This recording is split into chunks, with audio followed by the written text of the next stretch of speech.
Interestingly enough is that we don't just come to a work environment with all of these sort of tricks or habits. Sometimes we cry to break people down so they feel sorry for us and then they don't have to have the conversation. Sometimes we yell and bully people so that we don't have to have the conversation. If I can make it uncomfortable, we'll avoid the work.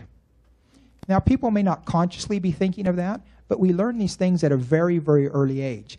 And one of my favorite stories that I like to share because it illustrates what a wonderful parent that I am.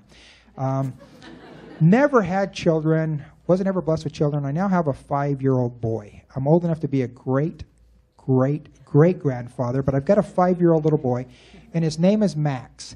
And we'll get together, and I'll say, Max, would you like to come with Daddy today? It's Saturday. We're going to go and go play at the playground. We're going to go to Chuck E. Cheese or whatever we're going to do.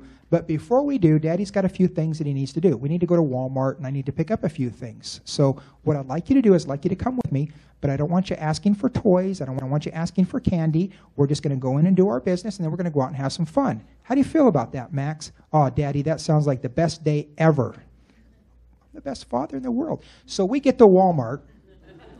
We walk this far into the store, and my little Max falls on his back, waves his arms, and screams, Daddy's hurting me. What? You know, I thought, did I trip him? Did I hurt the little guy? Hey, Max, are you okay? I didn't mean to hurt you. Daddy, do I get toys and candy? Oh, I see the game that we're playing here. No, Max, we don't get toys and candy. Daddy's really hurting me. And he starts yelling louder. And I'm thinking, okay, I'm going to just let you sit there and scream. And then I start looking around, and everybody's looking at me. Who's that guy next to that little boy? Is that really his father? What is he doing hurting him? And I start getting pretty uncomfortable. Max, please get up. Please get up. Get up now. I'm going to really give you something to be screaming about. Do I get candy and toys? Yes, you get 2 of them. Get up right now. So we go. I get my stuff. He gets his candy and toys. We go back out to the car, and I'm livid. Max, I thought we talked about that. You weren't going to get candy. You weren't going to get toys. Oh, Daddy, I'll never do that again. Guess what happens next Saturday? Same thing. Same thing. Guess what happens the next Saturday? Same thing.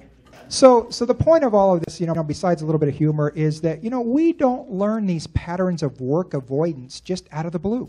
We sort of bring these things into the work environment. A lot of research on all of these sorts of things. So again, if we can help people and be sensitive to them, but still hold them accountable for what they're there for, that's real leadership in my mind. Make some sense?